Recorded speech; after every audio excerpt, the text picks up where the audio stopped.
قرآن مجید کی آیت میں نے تلاوت کی، اللہ فرماتے ہیں الف لام میم احسب الناس ان یترکوا ان یقولوا آمنا، اللہ فرماتے ہیں کہ لوگوں نے یہ گمان کیا ہے کہ انہیں چھوڑ دیا جائے گا صرف یہ کہہ دینے پر کہ ہم ایمان لے آئے۔ انہوں نے کہا ہم ایمان لے آئے تو اب انہیں چھوڑ دیا جائے گا، بس ختم، اتنی بات پر چھوڑ دیا جائے گا، وہم لا یفتنون، اور انہیں آزمایا ہی نہیں جائے گا۔ فرمایا ایمان لانے کے بعد صرف ایمان پر ہی تمہیں چھوڑا نہیں جائے گا بلکہ تمہیں آزمایا جائے گا، تمہاری آزمائش ہوگی۔ کس طرح؟ وَلَنَبْلُوَنَّكُمْ بِشَيْءٍ مِّنَ الْخَوْفِ وَالْجُوعِ وَنَقْصٍ مِّنَ الْأَمْوَالِ وَالْأَنفُسِ وَالثَّمَرَاتِ، تمہیں کسی نہ کسی ایک چیز سے ضرور آزمائیں گے، یا خوف سے آزمائیں گے، بھوک سے آزمائیں گے، جانوں اور مالوں کی کمی سے، پھلوں کی کمی سے آزمائیں گے۔ اور یہ پھلوں کی کمی سے مراد، علماء تفسیر نے لکھا اس سے مراد اولاد کا انتقال کر جانا بھی ہے، وہ بھی پھل ہوتی ہے۔ تمہیں آزمائیں گے اور اگر تم پورے اترے تو وَبَشِّرِ الصَّابِرِينَ، رب فرماتا ہے محبوب پھر صبر کرنے والوں کو میری رحمت کی خوشخبری سنا دے، پھر انہیں خوشخبری دے دے میرے کرم کی۔ میرے عزیز، زندگی میں آزمایا جائے گا۔ نبی اکرم نور مجسم شفیع معظم صلی اللہ علیہ وسلم کی بارگاہ میں حضرت خباب بن ارت رضی اللہ تعالیٰ عنہ حاضر ہوئے۔ حضور خانہ کعبہ کے ساتھ ٹیک لگائے بیٹھے تھے تو حضرت خباب عرض کرنے لگے یا رسول اللہ اتنی تکلیفیں آ رہی ہیں، کافر اتنا ستا رہے ہیں، ہمیں پریشان کیا جا رہا ہے، ہم سخت آزمائش میں، حضور آپ اللہ کی بارگاہ میں دعا کیوں نہیں کرتے ہمارے لیے؟ تو نبی پاک علیہ السلام فرمانے لگے تم سے پہلے لوگوں کا حال پتہ کیا تھا؟ یہ صحیح حدیث بخاری میں موجود ہے۔ فرمایا تم سے پہلے لوگوں کا حال یہ تھا کہ انہیں گڑھے کے اندر رکھ کے ان کے جسم کو مٹی سے دبا کے پھر ان کے سروں پر آریاں رکھ کے چیر دیا جاتا تھا، لیکن پھر بھی وہ اپنے دین سے ہٹا نہیں کرتے۔ نبی پاک علیہ السلام فرمانے لگے تم سے پہلے لوگوں کا یہ عالم تھا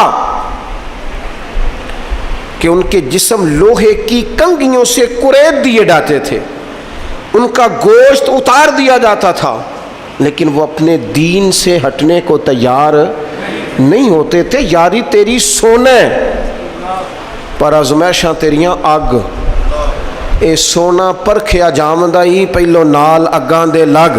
اپنی زندگی میں تیار رہیں، ذہنی طور پر آزمائش کے لیے تیار رہیں، مزاج بنائیں۔ جب بندہ پہلے سے تیار ہوتا ہے نا، اس کا خیال ہوتا ہے کہ آزمائش آ گئی تو میں نے صبر کرنا ہے، پہلے سے اس کی تیاری ہوتی ہے، پھر وہ ذرا گھبراتا نہیں، پریشان نہیں ہو۔ ہم تیار نہیں ہیں ذہنی طور پر، ہر بندے کو سکھ چاہیے، ہر بندے کو، بلکہ ہمارے ہاں تو لوگ کہتے ہیں مرید ہو رہا ہوں تاکہ میری طرف تکلیف کوئی نہ آئے۔ تو میں کیا کرتا ہوں، پہلے پیر سے پوچھ لو اسے کبھی آئی ہے کہ نہیں، اگر اسے آئی ہے تو پھر اس کا مطلب ہے تمہیں بھی آ سکتی ہے۔ لوگ نماز اس لیے شروع کرتے ہیں، کہتے ہیں میں 5 نمازیں بھی پڑھتا ہوں، میں صدقات بھی کرتا ہوں، کام میرا پھر نہیں چلتا۔ تو میں کہتا ہوں تمہیں پتہ ہی نہیں، نمازی کے لیے تو آزمائش ہے، جتنا جتنا ایمان کامل اتنی آزمائش بھی زیادہ۔ اور یہ میں اپنے پاس سے نہیں کہہ رہا، حضرت ابو سعید خدری رضی اللہ تعالیٰ عنہ فرماتے ہیں میں نبی پاک علیہ الصلوۃ والسلام کی خدمت میں حاضر ہوا اور حضور کے دست مبارک کو چومنے کے لیے میں نے اپنے ہاتھ جب آگے کیے تو تپش تھی، تیز بخار تھا نبی پاک کو۔ تو حضرت ابو سعید خدری رضی اللہ تعالیٰ عنہ ارشاد فرماتے ہیں کہ میں نے، یہ سنن ابن ماجہ میں موجود ہے، فرماتے میں نے عرض کیا یا رسول اللہ صلی اللہ علیہ وسلم اتنا تیز بخار؟ حضور فرمانے لگے ہم پر جو آزمائشیں آتی ہیں نا انبیاء پر، وہ عام لوگوں سے دگنا آتی ہیں۔ یہ تو لاڈلے ہیں، یہ تو محبوب ہیں اللہ کے۔ فرمایا عام لوگوں سے دگنی آزمائش آتی ہے، لیکن فرمایا ہمارا رب بڑا کریم ہے، ہمیں اجر بھی ڈبل ہی عطا کرتا ہے، ہمیں اجر بھی ڈبل ہی عطا کرتا ہے۔ تو حضرت ابو سعید خدری کہتے ہیں موقع اچھا تھا، میں نے ایک سوال بھی کر دیا، میں نے کہا یا رسول اللہ صلی اللہ علیہ وسلم بتائیے نا بھلا دنیا میں زیادہ آزمائشیں کن کو آتی ہیں؟ تو حضور فرمانے لگے سب سے زیادہ آزمائشیں اللہ کے انبیاء کو آتی ہیں، نبیوں کو آتی ہیں۔ حضور اس کے بعد فرمایا اس کے بعد جو ان کے زیادہ قریب ہوتا ہے اسے آتی ہیں۔ لوگ کیا سمجھیں گے امام حسن کی آزمائش کو؟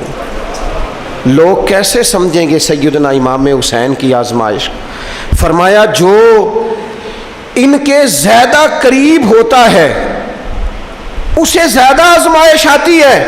تو حضور کے سب سے قریب تو امام حسن ہے نا، امام حسین ہے نا۔ تو کیا سمجھتا ہے قربت بس نسبت کے اظہار کا نام ہے اور بڑے لطف کے ساتھ زندگی گزارنے کا نام ہے؟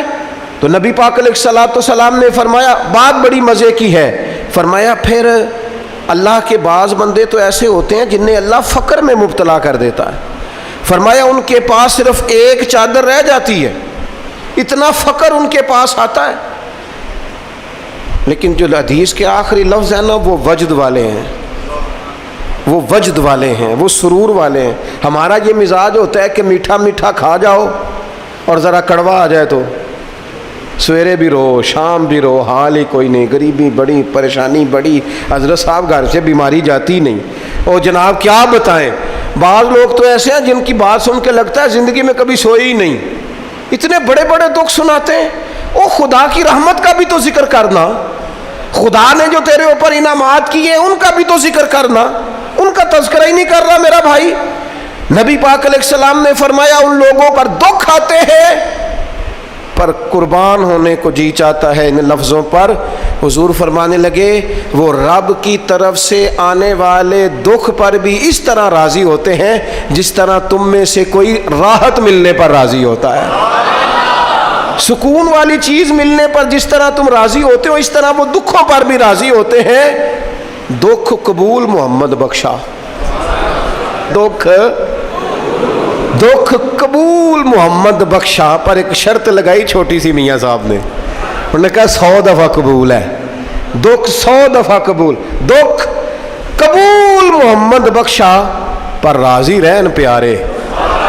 یہ شرط یہ ہے کہ تو راضی رہ، تو راضی رہ، دکھ قبول محمد بخشا، راضی رہن پیارے۔ اور حضرت سلطان صاحب کہنے لگے ایسا کیتی ہے جان حوالے رب دے، ایسا عشق کمایا ہے اسی مرن تو پہلو ہی مر گیا، باہو تا مطلب نو پایا ہے، ہم نے تو پہلے سے ہی نتیجہ نکال لیا ہے۔ تو سکون ڈھونڈنے نکلا ہے، تو چاہتا ہے زندگی میں آرام مل جائے۔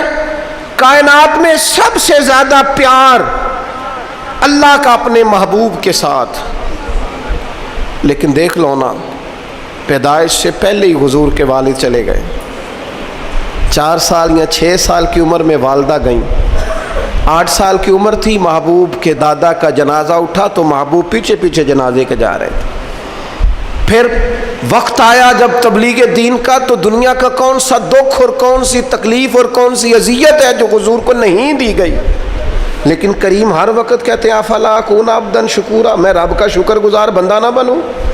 ہر مقام پر کبھی بدر کبھی احد اور ہر طرح کی تکلیف، ہر طرح کی تکلیف، کبھی بیٹیوں کا دکھ، کبھی سیدہ عائشہ صدیقہ کے بارے میں منافقوں کی نازیبہ گفتگو، سارے دکھ محبوب کی حیات پاک میں رہے۔ کریم نے ان دکھوں کو برداشت کیا۔ پھر آپ دیکھ لیں دور حضرت صدیق اکبر کا آیا تو حضرت ابوبکر صدیق اس امت میں نبیوں کے بعد سب سے بڑا درجہ رکھتے ہیں، لیکن کوئی زندگی اس طرح کی تو نہیں کہ بڑے 2.25 سال بڑے آرام سے حکومت کی ہو۔ منکرین زکوٰۃ سے لڑنا پڑا حضرت ابوبکر صدیق کو، آزمائش تھی، لوگ منکر ہو گئے زکوٰۃ کے، حضرت صدیق اکبر لڑے، ختم نبوت کے تحفظ کے لیے لشکر تیار کیے، بہت سارے مسائل کا سامنا کرنا پڑا، صبح دن راتیں جناب ابوبکر نے مشقت کر کے خلافت اسلامیہ کو مضبوط کیا۔ دور حضرت عمر کا آیا، ساری دنیا مدینہ منورہ میں اندر سے دروازے بند کر کے سخت گرمی میں سوتی ہے، اور جناب عثمان غنی کہتے ہیں کہ میں نے فاروق اعظم کو 60 سال کی عمر میں دیکھا کہ مال غنیمت کے 2 اونٹ دوڑ گئے تو عمر بھاگے جا رہے ہیں، ان اونٹوں کو لے کے آ رہے ہیں، اور میں کہتا ہوں جناب آپ آرام کرتے، ساری دنیا سو رہی ہے۔ فرمایا سویا کرتا تھا کبھی خلیفہ بننے سے پہلے۔ عمر کسی غلام کو کہہ دیتے تو چونکہ پیار تھا نا، یارانہ تھا نا، حضرت عثمان بڑی محبت سے کہتے ہیں، امیر المومنین کسی غلام سے کہتے ہیں اگر مال غنیمت کے اونٹ چلے گئے تھے تو لے آتا. تو حضرت عثمان کے کندھے پہ ہاتھ رکھ کے جناب عمر رو پڑے، کہنے لگے یار یہ حضور کے دین کی امانت بڑی ذمہ داری ہے، لے او سجنا اساں توڑ نبھائی، اساں جان بھی دتی تیرا تیرے، یہ بڑی ڈیوٹی ہے، یہ بڑی ذمہ داری ہے. میں کیسے غلام کو بھیج دیتا؟ مسلمانوں کا مال ہے، جب ڈیوٹی میری ہے تو کیسے کسی کو بھیجتا؟ یہ آزمائش ہے، یہ دکھ ہے. 22-24 لاکھ مربع میل کے حکمران حضرت عثمان غنی، ان کا دور آ گیا. یعنی وہ شخص جس نے چڑھتی جوانی میں بھی نظریں جھکا کے رکھی، اور جس شخص نے اپنا سارا مال دین پر قربان کر دیا، اس کے گھر کا گھیرا تنگ کر لیا گیا. بہت بڑی ذمہ داری حضرت عثمان پر آئی، بڑی. اور جناب عثمان غنی کا حال یہ ہے کہ 40 دن گزر گئے. جس شخص کے اپنے ذاتی مصارف لاکھوں کروڑوں میں لوگوں پر خرچ ہوتے ہیں، 40 دن سے اس نے کھانا نہیں کھایا، اسے ڈھب اور سلیقے سے روٹی پانی نہیں ملا، گھر میں قید ہیں.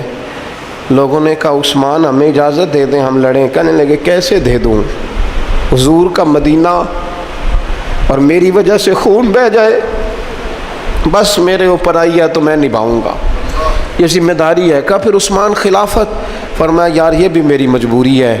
میرے نبی پاک نے فرمایا تھا عثمان اللہ تمہیں قمیض پہنائے گا، لوگ اتارنا چاہیں گے، دیکھنا اتارنا نہ. وہ قمیض نہ اتارنا کیسے چھوڑ دوں؟ حضرت عثمان بھی شہید ہو گئے، جناب عمر بھی شہید ہو گئے. حضرت علی المرتضیٰ شیر خدا، وہ کیا 9-10 سال کی عمر سے حضور کے ساتھ چلے، ہر غزوے میں، ہر میدان میں، ہر جہاد میں، ہر جگہ آگے آگے. ان لوگوں نے دین سے نفع نہیں لیے. حضرت علی المرتضیٰ شیر خدا تو کوفے کی جامع مسجد کے پاس کھڑے ہو کے کہتے تھے میری کوئی بندہ زیرہ خرید لے. امیر المومنین کہہ رہے ہیں میری طامت زیادہ پھٹ گئی ہے، اب تو پیوند لگنے کی جگہ بھی کوئی نہیں بچی، یہ زیادہ پھٹ گئی ہے، اگر مزید پیوند لگ سکتے ہوتے تو میں زیرہ نہ بیچتا، یہ میری زیرہ کوئی خرید لے، کوئی خرید لے زیرہ. حضرت مولا علی شیر خدا 63 سال کی عمر مبارک، اور جب کوفے میں آپ کو خنجر لگا، زخم لگا، تو لوگ بیٹے کو بلاتے ہیں، آواز دیتے ہیں، لیکن جناب شیر خدا مولا علی مرتضیٰ مشکل کشا حل عطا حضرت علی المرتضیٰ شیر خدا زیر لب ہلکا سا مسکرائے، ادھر دیکھیے گا، اور مسکرا کے پتہ کیا فرمانے لگے؟ کہنے لگے فزت برب الکعبہ، لو بھائی کعبے کے رب کی قسم علی کامیاب ہو گیا ہے، کامیابی مل گئی. آج بات امام حسن کی آئی، امام حسن کو زہر دیا گیا، انتڑیاں نہ کٹ کٹ کے باہر گر رہی. اس شہزادے کی جس نے حضور کی گود میں عمر گزاری، محبوب کے کندھوں پہ رہنے والے حسن ابن علی، جناب امام حسین حاضر بارگاہ ہوئے تو ہاتھ پکڑ کے بھائی کا چوم کے رو پڑے. بھائی پیارے بھی تو بڑے ہوتے ہیں نا، بڑے پیارے ہوتے ہیں. اور ان لوگوں کا منصب بڑا انوکھا ہے، شدید تکلیف ہے. تو امام حسین کہتے ہیں میرے بھائی حسن بتائیے آپ کو زہر کس نے دیا؟ رو کے پوچھتے ہیں. بھائی کا ماتھا چوم کے امام حسن رو پڑے، کہنے لگے حسین میری مجبوری ہے، میں تمہیں نہیں بتاؤں گا. کہا کیوں؟ فرمانے لگے اس لیے کہ اگر وہ نہیں جس پر مجھے شک ہے تو پھر کسی بے گناہ کا نام کیسے لے دوں، اور اگر وہی ہے نا جس پر مجھے شک ہے تو پھر میں تمہیں نہیں بتاؤں گا. میرا رب بڑا بہتر انتقام لینے والا ہے، پھر بھی نہیں بتاؤں گا. کیا کروں، کیسے بتا دوں؟ مصطفیٰ کا نواسا ہوں میں، پڑھتے ڈالنے والی ماں کا بیٹا، میں شیر سے زیادہ جگر رکھنے والے علی کا پتر، میں کیسے بات کر دوں؟ بس زخم پہ زخم کھا کے جی، خونے جگر کے گھونٹ پی، اور سجنا آہ نہ کر لبوں کو سی، یہ عشق ہے کوئی دل لگی نہیں. میرے نبی پاک صلی اللہ تعالیٰ علیہ وآلہ وسلم نے ارشاد فرمایا، اللہ تعالیٰ دین میں جو لوگ سخت ہوتے ہیں نا ان پر مشکلیں بھی سخت ڈالتا ہے۔ یہ حدیث پاک آپ کو مسند امام احمد بن حنبل میں ملے گی، ابن ماجہ ترمذی میں ملے گی۔ فرمایا جتنا کوئی دین میں سخت ہوتا ہے اتنی اس کی مشکلات بھی سخت ہوتی ہیں، اور جتنا کوئی نرم ہوتا ہے اتنی اس کی مشکل بھی تھوڑی ہوتی ہے۔ حسین ابن علی بڑے سخت تھے نا دین میں، جاندار تھے نا دین کے معاملے میں، اللہ نے مشکل ڈالی۔ امام علی مقام کی باری آئی، بڑی منت کی حضرت عبداللہ ابن عمر نے، رو کے کہا حسین نہ جاؤ۔ تو امام حسین رضی اللہ تعالیٰ عنہ نے فرمایا نہیں، اب میری ڈیوٹی لگی ہے تو جانا تو میں نے ہے نا، ذمہ داری تو پوری کرنی ہے۔ امام علی مقام رضی اللہ تعالیٰ عنہ نے اس ساری مشقت کو دیکھا۔ گھر چھوڑنا بڑا مشکل کام ہے، گھر چھوڑنا، جہاں انسان رہا ہوتا ہے نا والدین کے ساتھ، جہاں وقت گزارا ہوتا ہے، کبھی بندہ بوڑھا بھی ہو جائے تو خوابیں اپنے پرانے مکان کی آتی ہیں۔ خواب بھی کبھی آئے نا تو وہیں گھومتا انسان اپنے آپ کو پاتا ہے، لیکن امام حسین نے کہا کہ بس اب وقت آیا ہے تو اب یہ چھوڑنا ہے۔ ہم نہ قربانی دیے بغیر پاس ہونا چاہتے ہیں، ہم کوئی مشقت سہے بغیر نمبر لینا چاہتے ہیں، ہم کوئی کام کیے بغیر رتبہ پانا چاہتے ہیں۔ ایسا ہوتا نہیں نا، یہ ممکن نہیں۔ آپ تاریخ پڑھیں نا انبیاء کی، حضرت نوح علیہ السلام نے 950 سال محنت کی ہے، اور میں سورہ ہود دیکھتا ہوں تو میں وہ انداز دیکھتا ہوں جس طرح کفر ان سے بات کرتا تھا۔ بڑی جد و جہد کی حضرت نوح نے، لیکن پتہ ہے دکھ اس سے بڑا کیا دیکھا؟ اپنا بیٹا ہی کافر ہو گیا۔ مالک امتحان ڈالتا ہے تو بڑے بڑے، اور حضرت نوح نے اپنے بیٹے کو ڈوبتے دیکھا، کہا مالک میرا بیٹا، فرمایا نہیں یہ تیرا ہے ہی نہیں، تیرے طریقے پر نہیں تو تیرا کیسے ہوگا؟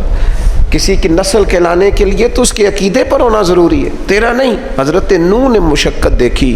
واتخذ اللہ ابراہیم خلیلا، ابراہیم اللہ کے پیارے ہیں نا، لیکن زندگی پوری پڑھ کے دیکھ لو، ساری کی ساری مشقت مصائب سے بھری ہوئی، آزمائشوں سے لدی ہوئی۔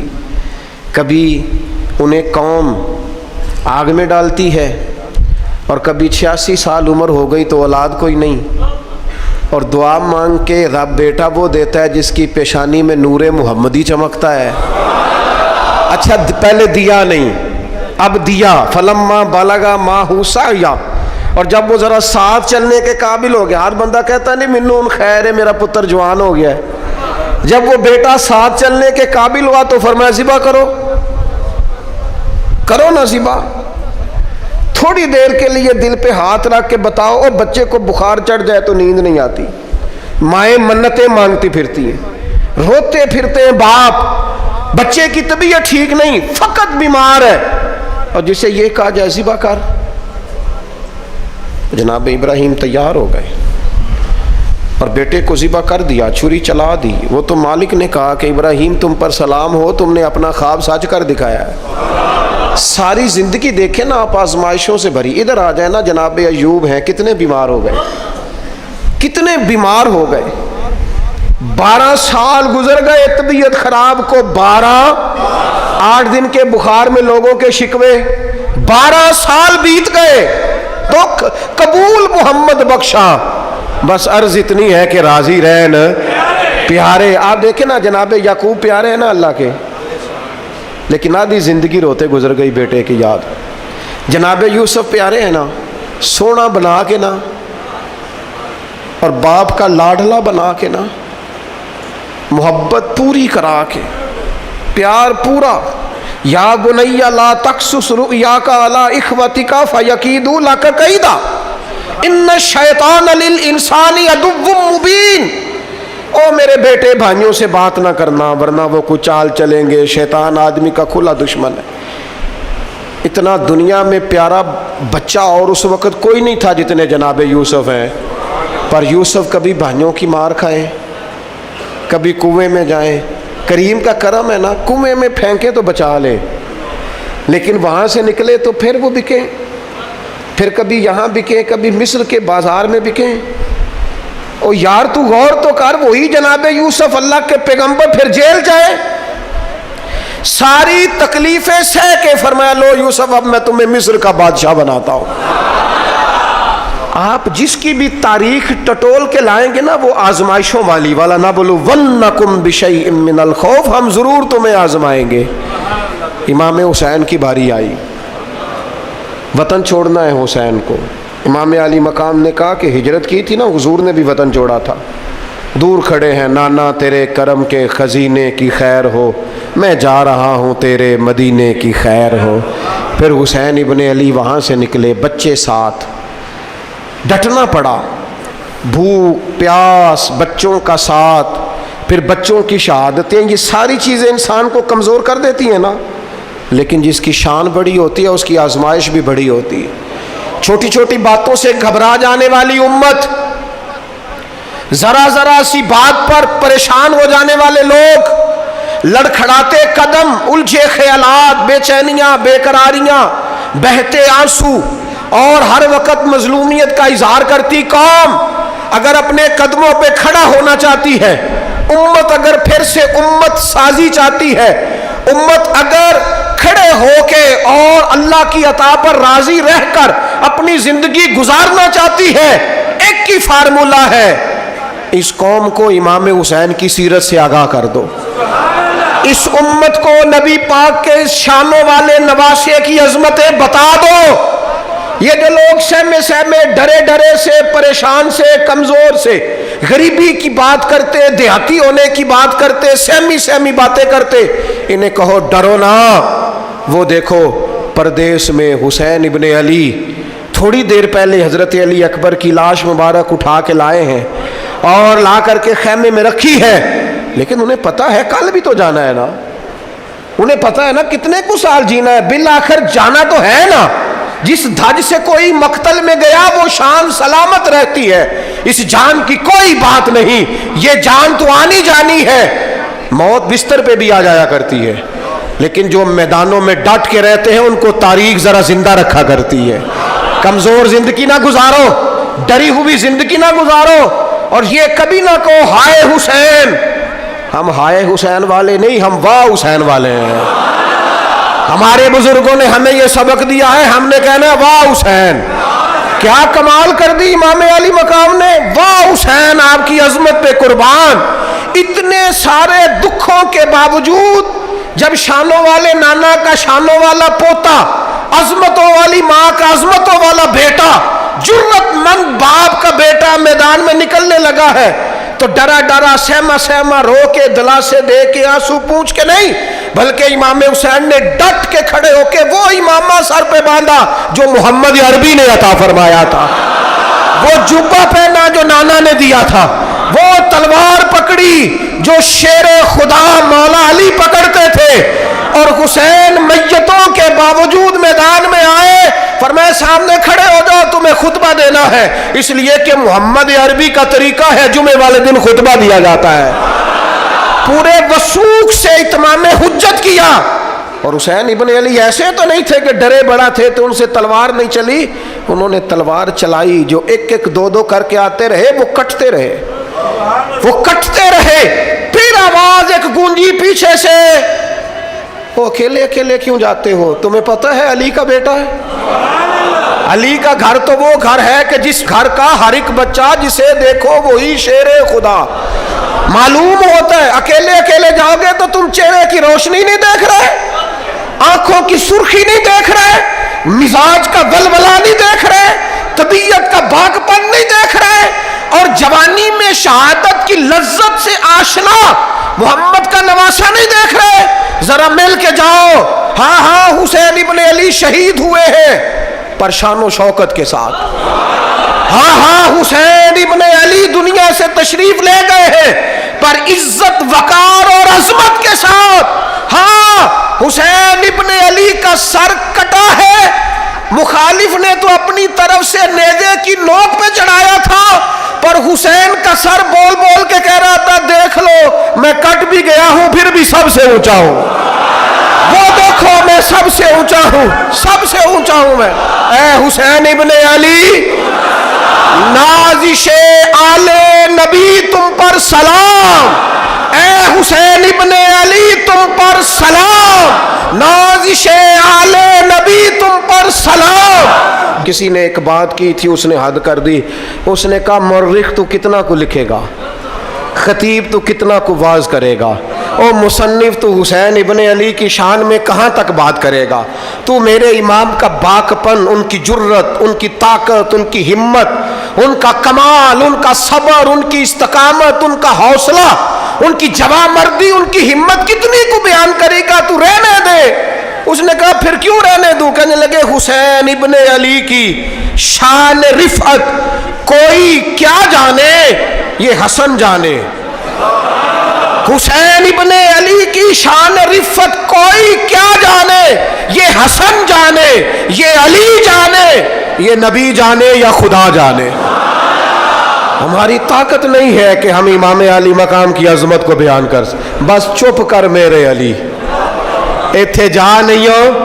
امام کا تذکرہ بندے کو جوان کرتا ہے، باہمت کرتا ہے، جینے کا حوصلہ دیتا ہے، میدانوں میں کھڑا کرتا ہے۔ وہی ہے تیرے زمانے کا امام برحق، جو تجھے حاضر و موجود سے بیزار کرے اور موت کی شکل میں دکھلا کے تجھے جلوہ یار، زندگی تیرے لیے اور بھی دشوار کرے۔ اور پلٹنا، جھپٹنا، جھپٹ کر پلٹنا، یہ لہو گرم رکھنے کا ہے ایک بہانہ۔ لہذا طاقتور بنو، باہمت بنو، کربلا کے واقعے سے طاقت حاصل کرو۔ پھر کہتا ہوں ہم ہائے حسین والے نہیں، ہم تو واہ حسین والے ہیں۔ ہمارا کہنا ہے کہ واہ حسین، اے حسین ابن علی تم پر سلام، نازش آل نبی تم پر سلام۔ ہم کہہ رہے واہ حسین، واہ حسین، واہ حسین، واہ حسین، یا حسین، واہ حسین، یا حسین، واہ حسین، واہ حسین، یا حسین، واہ حسین۔ اپنے مزاج میں طاقت پیدا کرو، اپنے بچوں کو یہ قوت ارادی، قوت فیصلہ آنے والی نسل کو منتقل کریں، یہ ہمت، جذبہ۔ اور بالخصوص ماؤں، بہنوں، بیٹیوں کو بتائیں کہ رو کے نہ جیو، اس طرح جیو جس طرح حسین ابن علی کی بہن نے جی کے دکھایا۔ دربار یزید میں جناب زینب نے جب خطبہ پڑھا نا، دربار دمشق میں وہ زینب کا خطاب منبر پہ علی بول رہے ہو جیسے۔ انہیں کہو کہ ذرا تھوڑا باہمت وقت گزاریں، باہمت، کہیں نہیں ڈگمگائی میرے امام کی بہن، کہیں کمزور نہیں پڑی، طاقت، ہمت۔ اور انہوں نے بتلایا ہے کہ رو کے وقت نہیں گزرتا، وقت تو چھا کے گزارنا چاہیے۔ مشکلات کے سامنے، میرے حضرت صاحب کا ایک شعر ہے، فرمایا کرتے تھے تجھے کیا ڈر ہو اے اختر، تیرے یاور ہیں وہ یاور، مشکلوں کو جو تیری خود گرفتار بلا کر دے۔ وہ تو مشکل کو مشکل میں ڈال دیں گے جن کو ہم نے مانا ہوا ہے، مشکل کو مشکل میں ڈال دیا جاتا ہے۔